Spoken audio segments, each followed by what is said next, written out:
Sir, आपने लिट्टे की बात की, जिसे राजीव गांधी ने खत्म करवाया और कहीं न कहीं इसी की वजह से उनकी डेथ भी हुई। तो क्या लिट्टे को रॉ और इंदिरा गांधी ने मिलके खड़ा किया था? देखिए, काम तो रॉक है। पर ऐसा क्यों?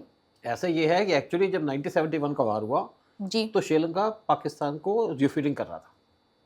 श्रीलंका कभी भी इंडिया भरोसा नहीं करता था। जी। और वहाँ पे जब तामिलियंस को मारना शुरू हुआ, तो इन्होंने उसको कल्टीवेट किया। क्योंकि देखिए, जब आप उनको कल्टीवेट करके खड़ा करते हो, तो आपके काम कभी ना कभी आ सकते हैं। और यही हुआ। वहाँ से जो लिट्टे के लोग थे, उनको छोटे-छोटे बोट्स के अंदर लाया जाता था, तमिलनाडु के कोस्ट पे, और जी। यहाँ से उनको रेलगाड़ी में बिठा करके, रात को चलती थी रेलगाड़ी, दिल्ली में लाया जाता था। दिल्ली में जाकर के एक राजू बस सर्विस है, उसके अंदर इनको बिठा करके ले जाते थे आपके चकराता में, जहाँ पे टू कमांडोज़ का एक टू का जो एक ऑफ़िस है, वहाँ पे इनकी इनकी ट्रेनिंग हुआ करती थी। चक्राता में इनकी ट्रेनिंग होती थी। जी। और उसके बाद इनको दोबारा वापस भेज दिया जाता था। इनको जी। आर्म्स एमुनिशन दिए जाते थे। और ये एक बहुत इंपॉर्टेंट फोर्स है हमारे लिए। एक हिंदू टेररिस्ट ग्रुप था, और इसका जो हेड था प्रभाकर, वो था क्रिश्चियन, जी। लेकिन मंदिर जाता था, रामायण पढ़ी है, गीता पढ़ी हुई है, और जी। गीता पढ़ता भी था। हिंदुस्तान से प्यार था, हिंदुस्तान को बहुत प्यार से देखा करता था। आपको याद होगा, जब तमिलनाडु के नए चीफ मिनिस्टर विजय ये बने यहाँ पे चीफ मिनिस्टर, तो इन्होंने प्रभाकर को श्रद्धांजलि दी, जी। क्योंकि दोनों क्रिश्चियन हैं। लेकिन प्रभाकरन क्रिश्चियन होने के बावजूद टोटली कमिटेड थे इंडिया की तरफ और हमारे सनातन धर्म की तरफ। जी। मंदिर भी जाया करते थे। लेकिन जब राजीव गांधी पावर में आए, तो राजीव गांधी ने इनको बुलाया कि आप आओ, सम्राट होटल में इनको रखा और कहा एक पीस एग्रीमेंट साइन करो। लेकिन राजीव गांधी की जो मदर थी इंदिरा गांधी, उन्होंने ही लिट्टे को खड़ा किया, तो राजीव गांधी ने उसे दुश्मन क्यों माना और क्यों खत्म करने की कोशिश की? राहुल गांधी क्या है? राहुल गांधी की दादी क्या थी? नेशनलिस्ट, देश के लिए बहुत कुछ किया। राहुल गांधी क्या करता है? किसके साथ मिला हुआ है? क्या देश की सोचता है वो कभी? उसके अंदर खून किसी और का है, सोनिया गांधी का है। सोनिया गांधी जब 1968 में राजीव गांधी से शादी हुई थी, होता क्या है, जब भी आपके इंपॉर्टेंट लोग जाते हैं फॉरेन कंट्री के अंदर, तो उनकी एजेंसी उन पर पूरी वॉच रखती है। जब राजीव गांधी वहाँ थे, तो सोनिया गांधी को देखा और उनको अट्रैक्शन हो गई, और सोनिया गांधी से शादी करना चाहते थे। तो इन्होंने भी जो है ना, उसको डेवलप कर लिया था सोनिया गांधी को, कि आप शादी करो, हम आपकी शादी करा देंगे। और साथ में टास्क दे दिया कि आप जाइए इसरो के ऑफिस के अंदर। और ये कुछ दिन के बाद इसरो के ऑफिस में चली गई। क्या करना है आप तो चाय कॉफ़ी बांटती हो, इसरो कैसे क्या लेना, आप कोई साइंटिस्ट हो? उसके बाद से हमारे इसरो के लोग मरने शुरू हो गए थे। मैं नहीं कह रहा, सोनिया गांधी का हाथ है। आप मुझे सोनिया गांधी की एक चीज़ बता दो कि सोनिया गांधी ने कहाँ पे देश के बारे में सोचा है? तो राहुल गांधी के अंदर जो बीज है, वो है सोनिया गांधी का, जो उसी तरीके से काम करता है। सोनिया गांधी यहाँ पे क्रिश्चियनिटी में कन्वर्ट करी लोगों को, चाहे पंजाब हो, चाहे आपके बाकी स्टेट्स के अंदर हो। तो किसका प्रोडक्ट हुआ? लेकिन राजीव गांधी का एक एडवाइज़र था, जो डून बॉय था, रतन सागर, आईपीएस ऑफिसर था, आईबी में काम करता था। उसको स्पेशली भेजा गया कि तुम जाओ राजीव गांधी से बात करो। एक एम के नारायणन थे आईबी के, जो बाद में एनएसए बने थे। जी। कहा जाओ दोस्ती करो। उन्होंने राजीव गांधी से मुलाकात की, और नेचुरली जब डून बॉय कहा, तो राजीव गांधी को भी अच्छा लगा।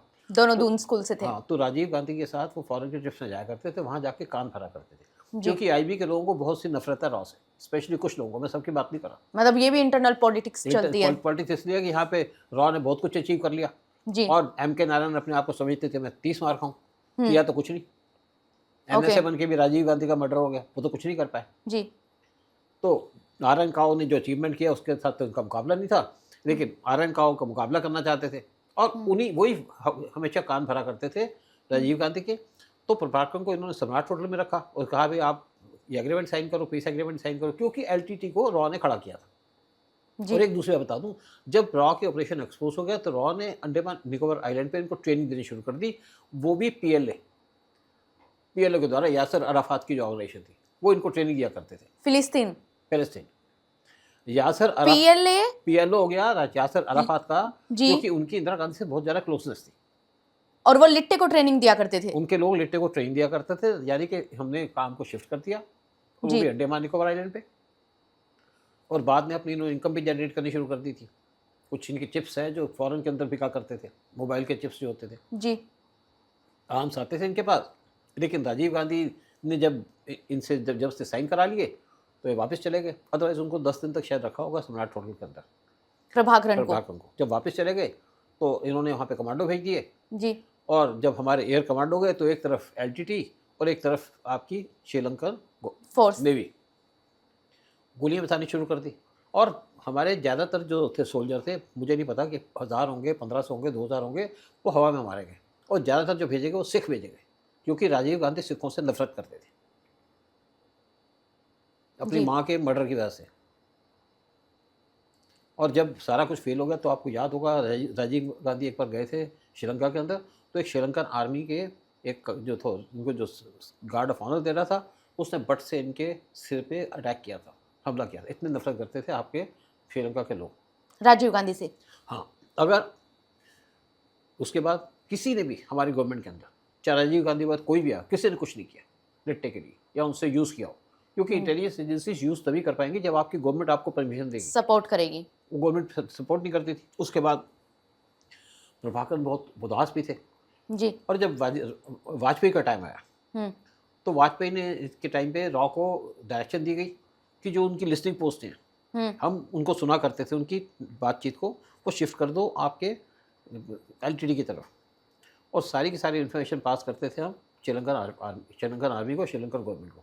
मतलब जिसे हमने खड़ा किया हम उसी के खिलाफ हो गए और उनकी इन्फॉर्मेशन श्रीलंका को दे रहे हैं। श्रीलंका को दे रहे थे। और बाद में क्या हुआ कि इनके कुछ शिप्स पकड़े गए जो आर्म्स लेके आते थे। जी। शिप्स पकड़े गए तो कमज़ोर हो गए, और कमज़ोर हो गए, क्योंकि आप आर्म से लड़ सकते हो, उसके बगैर तो आप लड़ नहीं पाओगे, खाली हाथ तो लड़ोगे नहीं।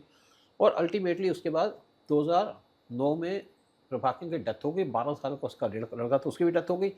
और इसके अंदर इतनी बेरहमी से मारा उन्होंने इसको। और प्रभाकरन ये भी कहते रहे कि मेरे को ना धोखा दिया इन्होंने, क्योंकि आपने उसको खड़ा किया, आपने उसको यूज़ करने के लिए खड़ा किया, और आपने बीच में उस ऑपरेशन का सत्यानाश कर दिया। अगर आज एलटीटी खड़ी होती तो चाइना को हम सी के अंदर घुसने नहीं देते। यही मैं पूछने वाली थी कि अगर आज लिट्टे होता तो क्या होता। पाकिस्तान के जो जितने टेररिस्ट ग्रुप हैं उनका सत्यानाश करते थे हम बैठे बैठे यहीं पे। लिट्टे बहुत स्ट्रांग था। जी। फिर आपके श्रीलंका के अंदर जो एंटी इंडिया एजेंडा चलता था वो नहीं चलता। फिर एक और बात थी यहाँ पे, और इन्होंने जो हम्बन टोटा दिया वो भी नहीं दे पाते। बिल्कुल सही बात है, क्योंकि अच्छा एक और बात बताऊँ आपको कि अमेरिका क्या चाहता था। अमेरिका चाहता था इनके पोर्ट के ऊपर एक इनका पोर्ट है, वहाँ पे अपनी बेस बनाने की कोशिश कर रहा था। जी। तो जब उसने बेस बनाने की कोशिश की तो हमने इसको एलटीटी को और ज़्यादा स्ट्रॉन्ग कर दिया। जी। और उसके बाद जब वहाँ पे डिस्टर्बेंस हो गई तो अमेरिका अपनी बेस बना नहीं पाया। जी। अगर अमेरिका की बेस यहाँ पे होती तो इंडिया के लिए खतरा था। हम बिल्कुल नहीं चाहते कि हमारे इंडियन ओशन में, उस रीजन के आसपास कोई भी किसी कंट्री की बेस हो, चाहे आपका चाइना हो चाहे अमेरिका हो, जी। तो हमारे लिए खतरे की घंटी है। जी।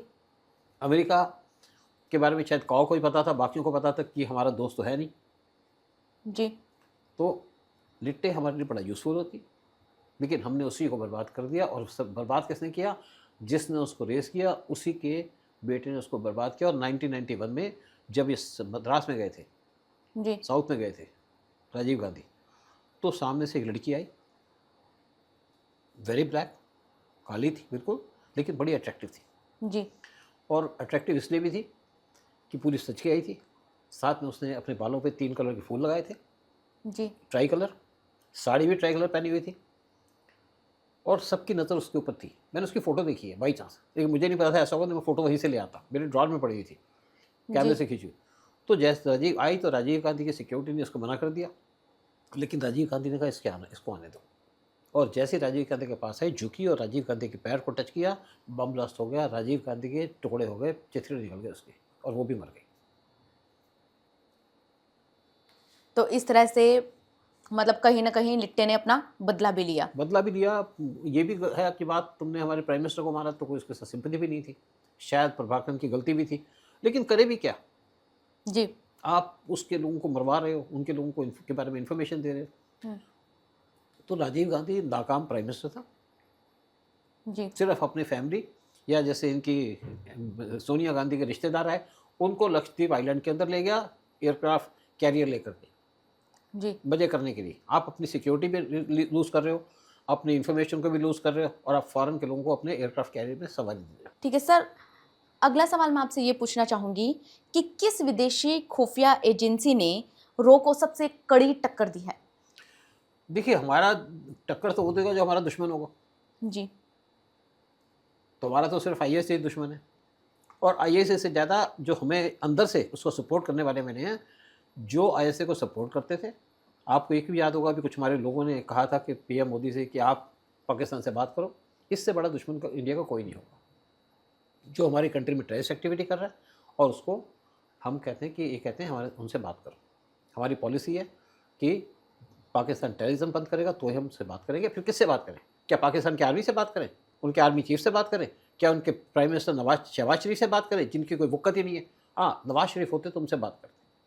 सर, आपने आईएसआई के वर्किंग पैटर्न को भी देखा है? हाँ, देखा है थोड़ा। क्या बताएंगे आप इसके बारे में? उनका एक मेन जो एजेंडा है वो है टेररिज्म, टेरर फैलाना। इंडिया एक ईजी टारगेट है, वहाँ पे टेरर फैला देते हैं, वहाँ पे टेररिज्म करते हैं। बाकी जब उनके ऊपर कुछ अटैक होता है तो बिखर जाते हैं। अब वहाँ पे अननोन गनमैन भी मारे जा रहे हैं। इनके आईएसए ने क्या कर लिया, जिसको हमारे दुल्ला साहब कहते थे ISA is the best in the world, क्योंकि आप उसको सपोर्ट करते हैं। जब आप पाकिस्तान के अंदर टोटल डिस्टर्बेंसेस है तो कहाँ है आईएसए? और आईएसए के जो पाले हुए कुत्ते हैं उनको कौन मार रहा है ये भी नहीं पता उनको। 50 से ज़्यादा टेररिस्ट मारे गए पाकिस्तान के अंदर पिछले 2 साल के अंदर।